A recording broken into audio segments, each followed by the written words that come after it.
Okay, hallelujah, praise the lord. प्रभु यीशु मसीह के मधुर नाम में आप सभी को प्रेमी सलाम। परमेश्वर का धन्यवाद करते हैं कि आज उसने जीवित और जीवतों की पृथ्वी पर रखा, उसकी बातों को प्रकट करने के लिए उसने मौका प्रदान किया। उसके नाम का धन्यवाद करते हैं।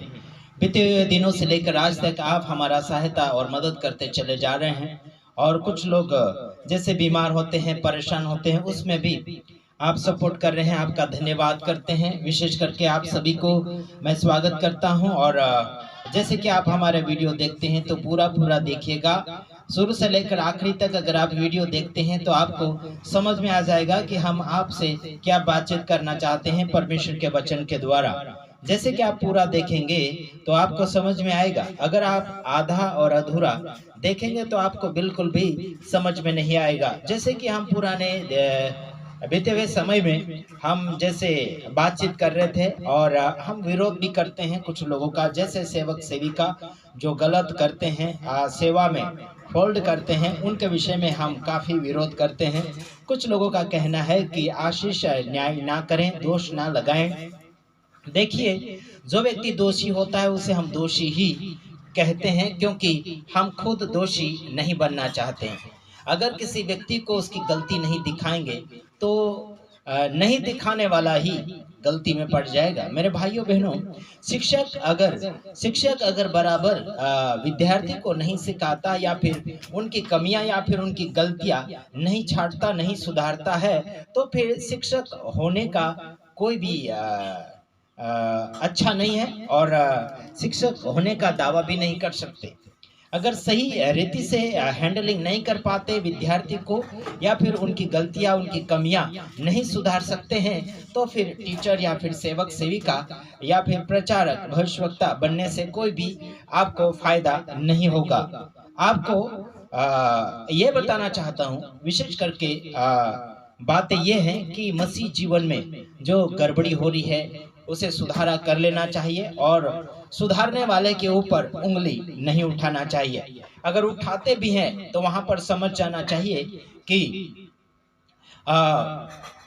विरोध कर रहे हैं।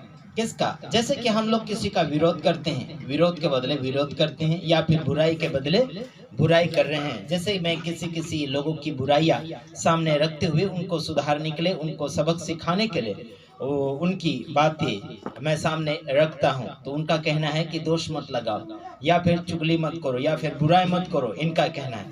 मेरे भाइयों बहनों, मैं आपकी बुराइयां नहीं कर रहा हूं, आपकी बुराइयां दिखाकर आपको सुधारना चाहता हूं। तो उसमें मेरी गलती नहीं है, गलती आपकी है। कई लोगों ने कहा कि आशीष गालियां देते हैं। देखिए, गालियां हम लोग नहीं देते हैं, क्योंकि जैसी हरकतें इंसान की होती है वैसे शब्दों के साथ उनसे बातचीत करना पड़ता है। कुत्तों की जैसी अगर हरकतें करेगा तो उसे कुत्ता कहा जाता है। सांड या फिर बिल्ली जैसा हरकतें करेंगे तो उसे सांड या फिर बिल्ली कहा जाता है। जानवरों का नाम देकर उनको डांटा जाता है।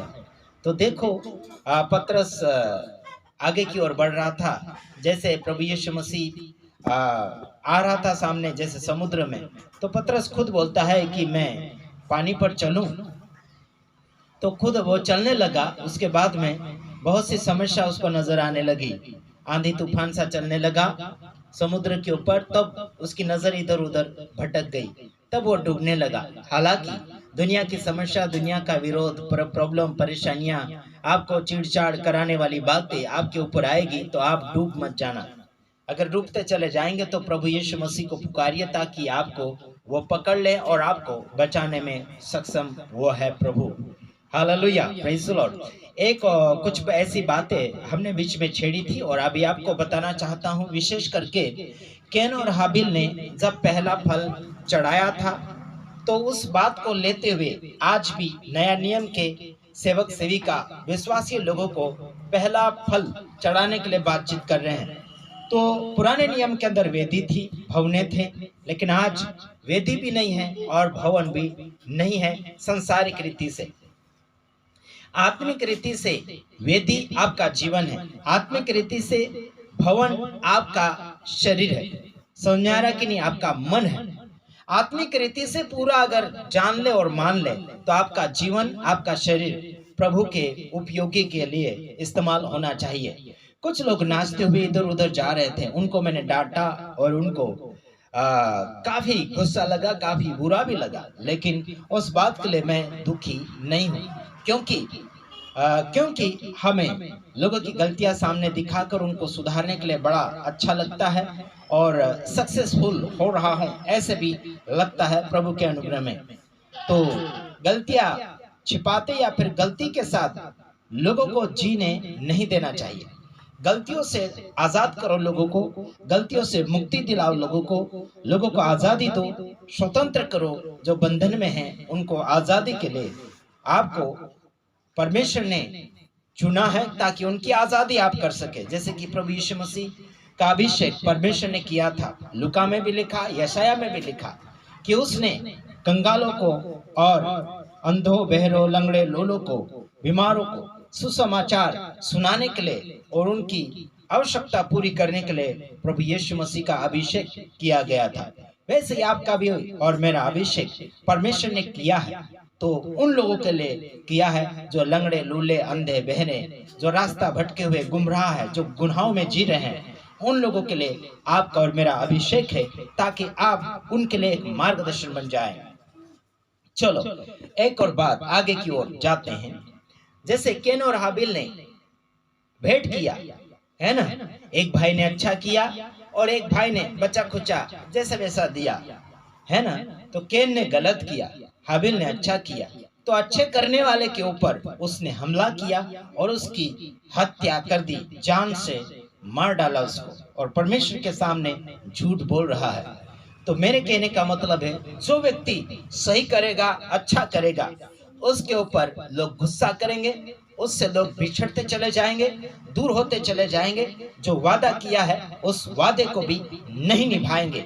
वही लोग जो परमेश्वर के वचन से प्यार नहीं करते हैं, जो कैन के समान जिंदगी जीते हैं, जो जैसा वैसा भेंट कर रहा था, भले पहला फल था लेकिन जैसा वैसा भेंट कर रहा था, उसको क्या करना पड़ा फिर मेरे भाइयों बहनों, झूठ बन गया उस समय से, वो झूठा बन गया उस समय से। मेरे भाइयों बहनों, मैं नहीं कहता आपको कि पहला फल लाओ या कौन सा फल लाओ, मैं कोई भी प्रकार का फल आपसे लेने के लिए आशा नहीं करता हूं और न ही किसी को फल दो, ये मैं नहीं सिखाता हूं। बल्कि गरीब गुरबाओं का आप मदद कर सकते हैं, सेवक सेविका को जो जिसके पास आमदनी ना हो, है ना, जो गरीबी में जी रहा, गरीबी में सेवकाई कर रहा, ऐसे को आप सपोर्ट कर सकते हैं, मदद कर सकते हैं। साथ ही साथ उन सभी का मैं धन्यवादी हूँ जो वचनों को मानते हैं, वचन के साथ जीते हैं। आगे आपको बताना चाहता हूं कि परमेश्वर का वचन जीवित है। पुराना नियम और नया नियम में फर्क होता है। प्रभु यीशु मसीह ने कोई भी प्रकार का फल नहीं मांगा है नया नियम के अंदर। समझ में आ रहा कि भेंट कर सकते हैं आप, कोई जगह दान कर सकते हैं, वो आपकी मर्जी है और आपका मन खुश होना चाहिए कि कितना करना चाहिए और कितना नहीं करना चाहिए। आपका मन आपको साथ देना चाहिए, आपको गवाह देना चाहिए, आप खुश होना चाहिए। खुशी का भेंट दिया हुआ परमेश्वर ग्रहण करता है। चलो आइए देखते हैं। खुशी से देने वाले को परमेश्वर, है ना, प्रेम भी करता है। जो कुड़कुड़ा के देता है, क्या क्या करके, कच कच करके, झगड़ा करके, दिखा के, क्या क्या करके देते हैं, इनसे परमेश्वर खुश नहीं है। आपको ये बताना चाहता हूँ, मध्य प्रदेश के अंदर आदिवासी लोगों में पहले फल को ये लोग नवाई बोल रहे हैं। नवाई का मतलब नया फल आया तो उसके नाम में रीति रिवाज करना, नाचना कूदना कर रहे थे। तो उन लोगों को हमने डांटा, उन लोगों को गुस्सा लगा। उनका कहना है कि हम अपने रीति सिखाएंगे और तुम अपने रीति से सिखाओ, ऐसे कहते हैं। लेकिन मेरे भाइयों बहनों, हम अपने अपने रीति से नहीं सिखा सकते, परमेश्वर की रीति से सिखाना है हमको। समझ में आ रहा कि नहीं? प्रभु यीशु मसीह ने बोला कि जाओ, जगत के अंत तक जाओ और हर जाति के लोगों को शिष्य बनाओ, चेला बनाओ और उन्हें जो जो आज्ञा मैंने दी है वो मानना सिखाओ, ऐसे करके बोला है। अपने अपनी आज्ञा, खुद की आज्ञा नहीं सिखा सकते, परमेश्वर की आज्ञा सिखाए, परमेश्वर का हुक्म और नियम सिखाए। पुराना नियम जो प्रभु यीशु मसीह ने वो उन वाचाओं को पूरा कर दिया है ना, व्यवस्था को पूरा कर दिया है और क्रूस के ऊपर मरने से पहले उसने कहा कि अब पूरा हो। सब कुछ प्रभु ने पूरा किया, आपको आजाद किया, आपको स्वतंत्र किया। कोई भी प्रकार की विधि में आपको प्रभु यीशु मसीह ने नहीं बांधा है, आपको आजाद किया है। आजादी की जिंदगी जिए, प्रेम भाव की जिंदगी जिए, आगे की ओर बढ़े, इसी में आप सबका भला होगा। तो आइए हम एक वचन पढ़ेंगे, उसके बाद में हम समाप्ति की ओर जाएंगे, क्योंकि लंबा वीडियो आप देख नहीं पाते, इसलिए हम पूरा खुलासा भी नहीं दे पाते हैं। तो देखिए, कैन और हाबिल का भेंट किया हुआ अलग है, नया नियम के अंदर भेंट किया हुआ अलग है। इसमें कोई जबरदस्ती नहीं करना है किसी को, दान दशवांश के ऊपर भी किसी को जोर जबरदस्ती बिल्कुल नहीं करना है। मेरे भाइयों बहनों, ये प्रभु की सेवकाई है, यह आपकी और मेरी स्पेशल सेवकाई नहीं है। अपने अपने हिसाब से सेवा नहीं कर सकते मेरे यारों। तो जो भी अपने अपने हिसाब से सेवा कर रहा है, वो व्यक्ति आगे जाके धोखा खा जाएगा। कुछ लोग केवल प्रार्थना ही कर रहे हैं यूट्यूब के ऊपर, बस रुपया कमाने के लिए आ गए हैं। हम आपको ये कहना चाहते हैं, हम यूट्यूब के ऊपर आए हैं तो पैसा कमाने के लिए बिल्कुल नहीं है। हम मनुष्य के मनों को टटोल रहे हैं, मनुष्य के मनों को जांच रहे हैं, मनुष्य को क्या चाहिए, मनुष्य के अंदर क्या गलतियां है, वो सब देख रहे हैं। तो देखिए, आगे की ओर हम बढ़ते हैं। इफिसियों 2 का 8 वचन हम देखते हैं, क्योंकि विश्वास के द्वारा अनुग्रह से तुम्हारा उद्धार हुआ है, और यह तुम्हारी ओर से नहीं वरन परमेश्वर का दान है। हालेलुया। आपने विश्वास किया और अनुग्रह के द्वारा आपका और मेरा उद्धार हुआ है। पौलुस के द्वारा ये बातें आपके और मेरे पास पहुंच रही है। विश्वास किया, विश्वास के बदले में अनुग्रह मिला, अनुग्रह के बदले में, है ना, अनुग्रह के साथ साथ उद्धार मिला। तो कैसे? हेलो, क्योंकि विश्वास के द्वारा अनुग्रह से तुम्हारा उद्धार हुआ है, और यह तुम्हारी ओर से नहीं वरन परमेश्वर का दान है। यह परमेश्वर का दान है, परमेश्वर का दिया हुआ एक दान है। आपके और मेरे लिए एक उद्धार है, तो फिर ये आपकी और मेरी मर्जी से नहीं है। हेलो, यह आपकी और मेरी मर्जी से नहीं, आपकी और मेरी ओर से नहीं है उद्धार, लेकिन हमने विश्वास किया और विश्वास के साथ उद्धार हुआ है ना। अनुग्रह भी प्राप्त हुआ है। अनुग्रह का मतलब दया।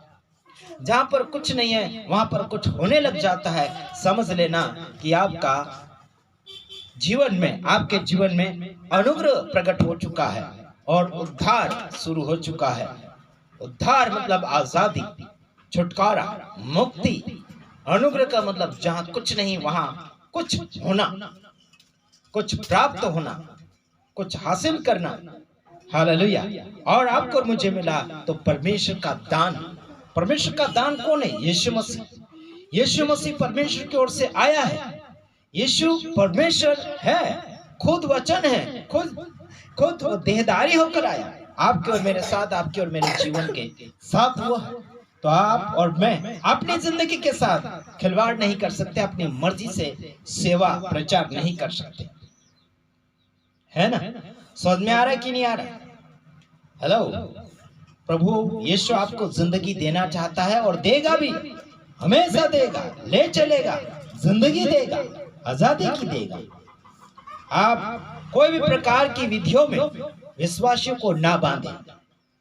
पुराने नियम की विधि में, नए नियम की विधि में मत बांधिए।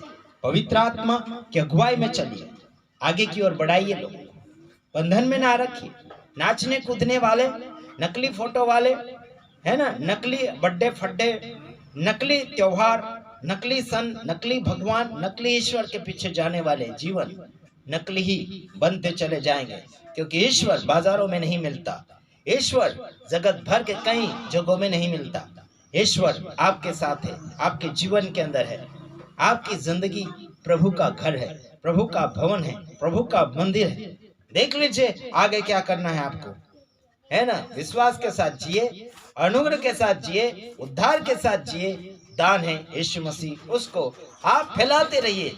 जिंदगी बहुत ही अलग नजर आने लग जाएगी आपको। God bless you. प्रभु आप सबको आशीष करें। आमीन।